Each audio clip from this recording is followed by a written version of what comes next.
Hi, everybody. Thank you for joining us again for our third day of virtual VBS, where we are going through the story of Joseph. Today, we're going to be covering the last part of Joseph's story, and we will be covering scriptures from Genesis chapter 41, verse 53, through chapter 47. So if you want to grab your Bibles and follow along, I'm going to be reading from an abbreviated selection. And we'll go ahead and get started. 7 good years yielded plenty of food, and everyone was happy. But when the 7 bad years came, people from many countries, including Jacob and his sons, didn't have any food. So they went to Egypt to buy food there. When Jacob's sons arrived in Egypt, they saw Joseph, but they didn't recognize him. But Joseph knew they were his brothers, and he wanted to see if they were sorry for selling him as a slave. Joseph tested his brothers by making them think they were in trouble for stealing, but he always made sure they received plenty of food and didn't pay for it because he still loved his brothers. Knowing Joseph was a great ruler of Egypt, Joseph's brothers bowed down to him in his presence, just like in Joseph's stars and bundles of grain dreams. Finally, Joseph made an announcement. Joseph said to his brothers, "Come close to me." So they did. Then he said, "I am your brother Joseph. I'm the one you sold into Egypt. But don't be upset, and don't be angry with yourselves because you sold me here. God sent me ahead of you to save many lives. For 2 years now, there hasn't been enough food in the land. And for the next 5 years, people won't be plowing or gathering crops. But God sent me ahead of you to keep some of you alive on earth. He sent me here to save your lives by an act of mighty power.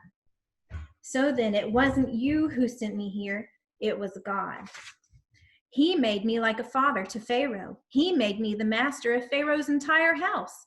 God made me ruler of the whole land of Egypt.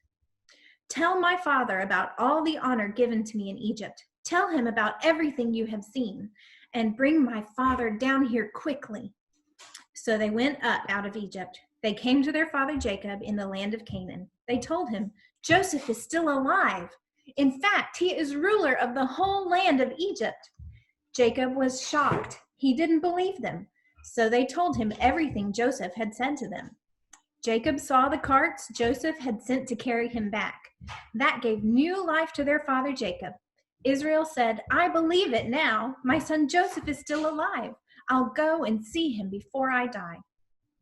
Jacob sent Judah ahead of him to Joseph. He sent him to get directions to Goshen. And so they arrived in the area of Goshen. Then Joseph had his servants get his chariot ready. He went to Goshen to meet his father Israel.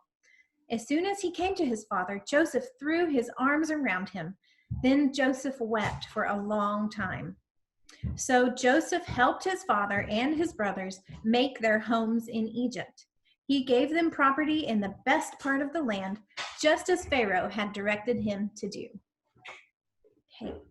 So today we see the part of the story where a servant who was raised to a position of authority where everyone had to bow down to him, but his own people didn't recognize him for who he was. But then he revealed his true identity to them and gave them mercy and forgiveness for what they had done. So everything I just said is true about Joseph, but it can also be said about Jesus. God uses the whole story of the Bible to point us to Jesus. So what can we learn from Joseph so that we can be more like Jesus?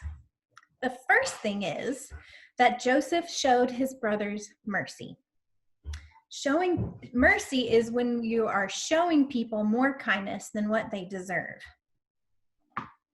So I'm going to read to you a story, like an everyday life story, about a father and a son, and it's going to explain a little bit about mercy to you.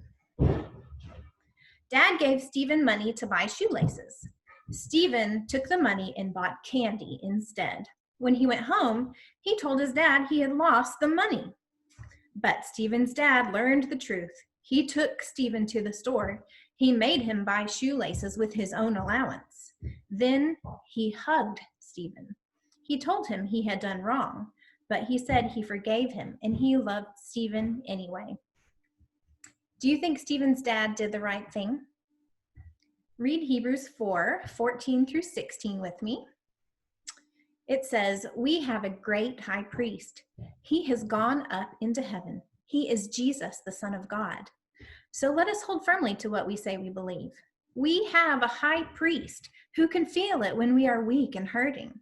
We have a high priest who has been tempted in every way, just as we are, but he did not sin. So let us boldly approach God's throne of grace. Then we will receive mercy. We will find grace to help us when we need it." Okay. So, what does Jesus do when we sin? He shows us mercy. That means that he gives us love and forgiveness that we don't deserve. But no matter what we do, Jesus will forgive us when we're sorry. He'll never say that we've sinned so much that he can't forgive us. Let's turn to Colossians chapter 3 and verse 13, and we will read that next. Oh, I'm sorry. Let me go back. So the second lesson we can learn from Joseph is that Joseph showed his brothers forgiveness. Okay. I have an activity here. Joseph's brothers were really, really rotten to him at first, right? They threw him in a well. They sold him into slavery. But years later, Joseph had the power to get even with his brothers, didn't he? But we know what happened and how Joseph treated his brothers when they came to him. Okay, so what I want you to do is grab a chalkboard or a whiteboard or something that you can erase. I don't have either one of those with me at my house, so I took a white piece of paper and put it in a page protector, and you can write on that with a dry erase marker and just wipe it off. Okay, so I want you to number your page 1, 2, 3. I don't know if you can see it. 1, 2, 3 on one side. And by number 1, I want you to finish this sentence. Write down, "It's hard for me to forgive when," maybe when my friends are mean or cruel or making fun of me, or when my parents won't let me do something that I think I should be able to do, or when my brother steals my things and breaks them, or something like that. So finish that sentence. "It's hard for me to forgive when." And then for number 2, finish this sentence. "When I don't forgive, I feel," how do you feel? And then write that down for number 2. And then one more thing to finish on number 3. Answer this: "I need help right now forgiving" who? So think about somebody you need to forgive right now and write them down by number 3. Okay. So once you've got number 1, number 2, and number 3 filled in, ask God to help you forgive the person in number 3. Say a prayer and ask him to help you forgive them in your heart. Then do it. Forgive them. Now, what you can do with your page, erase everything you've written until your chalkboard or your whiteboard or your page protector is clean. That is the way that God wipes the slate when he forgives you. Okay, now we can turn to Colossians chapter 3 and verse 13. And I'm going to read that. It says, "Make allowance for each other's faults and forgive anyone who offends you. Remember, the Lord forgave you, so you must forgive others." Okay. And so thankfully, God does not treat us the way that our sins deserve. Next, we're going to do another activity. What do you do when somebody gives you a gift for your birthday? Do you ask the person how much you have to pay for it? No. So Joseph, when his brothers came, he freely gave them forgiveness. And so Jesus does that with us. We are offered forgiveness for free. It is a gift. So you take your gift and you say thank you. And that's just the way to receive God's gift of salvation. We can't pay God for it. We can't earn his forgiveness. We just take it as a gift and say thank you. So here's my gift. Okay. I wish I wasn't disappearing. But anyway, I'm here somewhere. There I am. I have a pretty gift. Okay. Now, what you can do is you find an empty box, and we're going to read Romans chapter 4, verses 4 through 8, and you can write this down on a piece of paper to stick it in your box, okay? An empty box.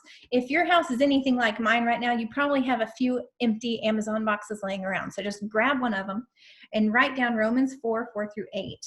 It says, when a person works, their pay is not considered a gift. It is owed to them. But things are different with God. He makes ungodly people right with himself.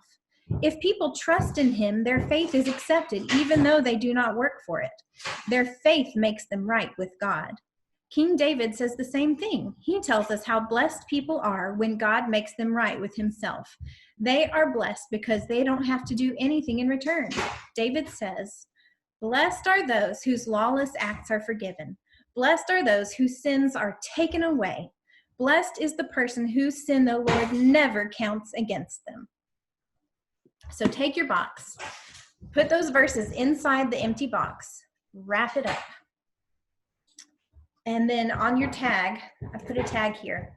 You can write to McKinley, to Jordan, to Brenna, from God.